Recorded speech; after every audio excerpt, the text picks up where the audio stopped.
மா, எல்லாத்துக்கும் ஆதாரம் கேப்பீங்கல்ல, இப்ப எந்த ஆதாரத்தை வச்சுக்கிட்டு மகா மேல இப்படி ஒரு அபாண்டமான பழிய சுமத்துறீங்க?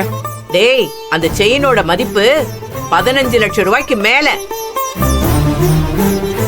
இன்னைக்கு அவ்வளவு பணம் இவளுக்கு தானே தேவைப்படுது. நான் தெரியாம தான் கேக்குறேன்.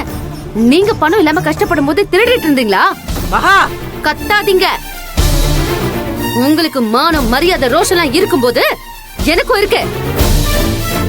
ஒருத்தவங்களுக்கு பணம் தேவையா இருந்தா திருட மட்டும்தான் செய்வாங்களா? அது ஒண்ணுதான் வழியா? அப்படி கேளு மகா. இதுக்கு முன்னாடியும் இதே மாதிரி தான் என் மேலயும் என் குடும்பத்து மேலயும் திருட்டு பழிய போட்டீங்க. அது என்னாச்சுன்னு ஞாபகம் இருக்கா இல்லையா?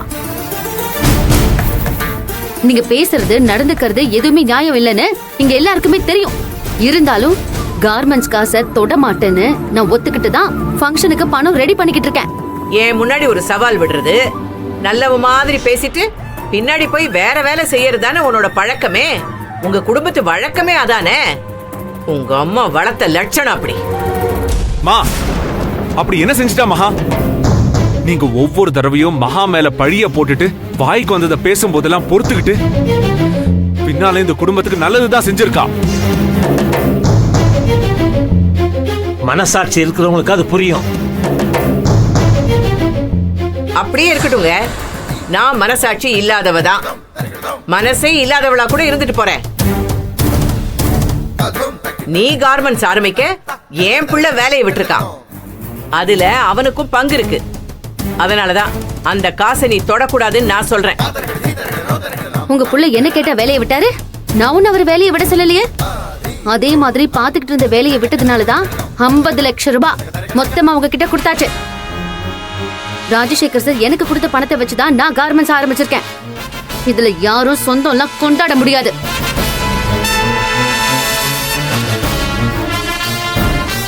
இப்படி எல்லாம் பேசுறதுக்கு எனக்கு ஒரு நிமிஷம் ஆகாது. நீங்க சொல்றதெல்லாம் கேட்டுக்கிட்டு அமைதியா சரி சரின்னு நான் போய்கிட்டு இருக்கேன்னா இந்த குடும்பத்தோட நிம்மதிக்காக மட்டும்தான். டேய், கேட்டியாடா? கேட்டியா? இவ மனசுல என்னெல்லாம் இருக்குன்னு உனக்கு புரிஞ்சுதா? உனக்கும் கார்மெண்ட்ஸ்க்கும் சம்பந்தமே இல்லையா. உன்னை டிரைவரா தான் வச்சிருக்கேன்னு சொல்றா. இப்ப இவ வாயில இருந்தே எல்லாரும் முன்னாடி வந்துருச்சு பாத்தியா? இதாவது உன் மரம் மண்டைக்கு ஏறிச்சா இல்லையா? மகா பேசுனதுல எந்த தப்பும் இல்லம்மா. அவ உண்மையதான் சொல்றா.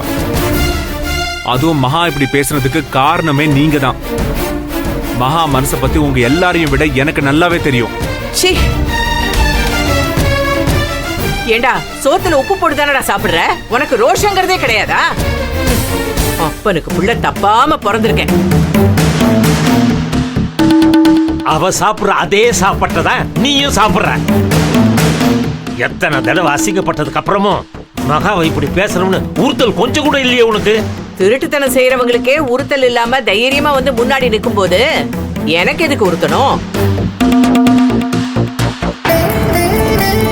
நீ எல்லாம் திருந்தவே மாட்ட கௌரி. காலையில நல்லவ மாதிரி செல்வம் கூட கிளம்பி போயிட்டு பேங்க் வேலை முடிஞ்சதும் செல்வத்தை பேங்க்லயே விட்டுட்டு இவ தனியா வீட்டுக்கு வந்து நகையை எடுத்திருக்க மாட்டான்னு என்ன நிச்சயம்? அதே வேலைய திவ்யா செஞ்சிருக்க மாட்டான்னு என்ன நிச்சயம் கௌரி?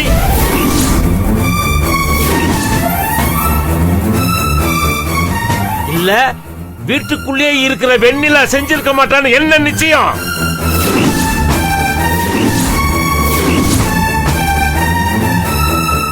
அப்பா, இதுல பேச வேண்டியதெல்லாம் பேசியாச்சு. நான் நகை எடுக்கலன்னு மதி மேல சத்தியம் பண்ணிட்டேன். இவ்ளோ நேரம் ஒரு வார்த்தை பேசினா நான் அமைதியா தானே நின்னுட்டு இருக்கேன். இதுக்கு மேல இந்த விஷயத்துல என்ன பத்தி பேசுனீங்க அப்புறம் மரியாதை கெட்டுரும்.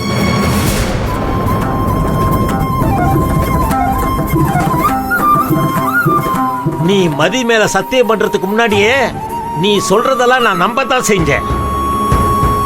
நம்பிக்கை இல்லாம இருந்தவ உங்க அம்மா தான். உன்னை சொன்னதும் இவ்வளவு கோபம் வருதுல்ல, அதே கோபம் தான் மகாக்கு வரும்னு கௌரிக்கு புரிய வைக்கணும் தான் கேட்டேன். பெத்த புள்ளையே நம்பல, அதோட ஏமல பழி போடுறத பத்தி நான் ஏன் மாமா கவலைப்படணும்? நீ கவலைப்படு இல்ல கவலைப்படாம போ. எனக்கு அத பத்தி கவலை இல்ல. எனக்கு என் நகை வந்தாகணும். அது நகை எடுத்தவங்க கிட்ட கேட்கணும்.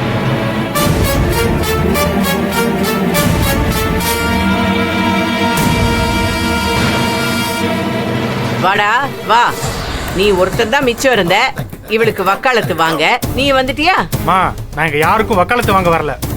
நான் மொத்தமா 10 லட்சம் அன்னி கொடுத்தப்ப கூட அவங்க வேணாம் தான் சொன்னாங்க. அவங்க மேல இப்படி கூசாம பழி போடுறீங்க. டேய், இவளுக்கு தேடா பணம் தேவை இருக்கு. இல்லம்மா, எனக்கும் தான் பணம் தேவை இருக்கு. அதுலயும் என் பணத்தை நீங்க வாங்கி வச்சுக்கிட்டீங்க. அதுக்கு தான் அந்த நகையை எடுத்தேன்.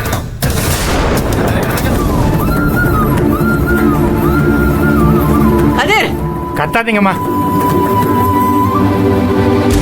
எனக்கு அவசரமா பணம் தேவைப்பட்டுச்சு. வீட்டுக்கு வந்து பார்த்தேன். என் பணத்தை நீங்க எங்க வச்சிருக்கீங்கன்னு எனக்கு தெரியல. அதான் பீரோவை திறந்தா நகை எடுத்துட்டு போனேன்.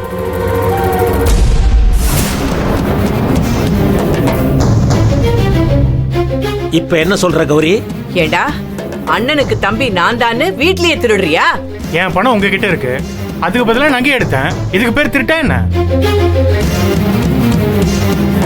அப்ப வந்து தேவைக்காக செல்வம் அவனோட பணம் எடுத்ததும் திருட்டு இல்ல.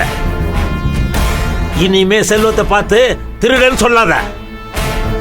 மகா திருட சொன்னாலும் சொல்லாத. உங்களையும் உங்க பசங்களையும் நம்ப முடியாதுங்க.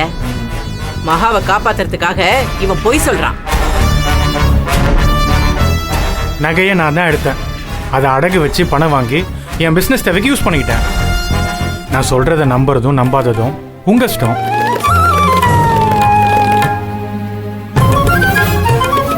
இவ்வளவு நேரமா வாய்க்கிழியே பேசினியே, இப்ப என்ன சொல்ற கௌரி? என் இடத்துல யாரா இருந்தாலும் இப்படித்தான் சந்தேகப்பட்டிருப்பாங்க. நான் கேட்டதுல ஒண்ணும் தப்பு இல்ல. நீங்க சந்தேகப்படலமா? மகா தான் எடுத்திருக்கான்னு உறுதியா சொன்னீங்க. இதுவே மகா மேல நீங்க போடுற கடைசி பழியா இருக்கணும். இதுக்கப்புறம் இந்த மாதிரி ஏதாச்சும் பழி போட்டீங்கன்னா நான் பார்த்துட்டு சும்மா இருக்க மாட்டேன்.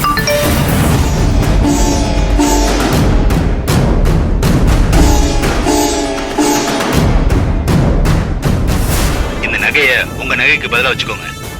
இல்ல சார், வேண்டாம். நான் இந்த நகையை வாங்கிட்டு போனதுக்கு அப்புறம் எந்த நகைக்கு சொந்தக்காரங்க வந்து பார்த்துட்டு நகை இல்லைன்னு ஏமாந்து தானே போவாங்க. அதனாலதான் சார் நான் வேண்டான்னு சொல்றேன். சார், இதுக்கப்புறம் ஏதாவது நகை கிடைச்சா சொல்லுங்க சார். அதுல பார்த்து என் தங்கச்சியோட நகை இருந்தா நான் எடுத்துக்கிறேன். இவங்க பேரு மகா. ரொம்ப தைரியமா செயல்பட்டு இவனுங்களை பிடிச்சிருக்காங்க.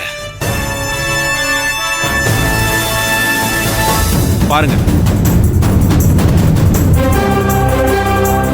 இந்த அம்மா ரோட்ல நடந்து வந்துகிட்டு இருந்தாங்க.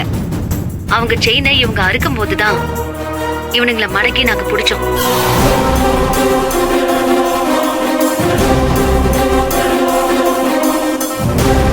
இப்போ வச்சு மகா யாருன்னு புரிஞ்சுக்க முயற்சி பண்ணுங்க. தலை கீழே நின்னு தண்ணி குடிச்சாலும் மகாவை உங்க அம்மாவால புரிஞ்சிக்க முடியாது செல்வம்.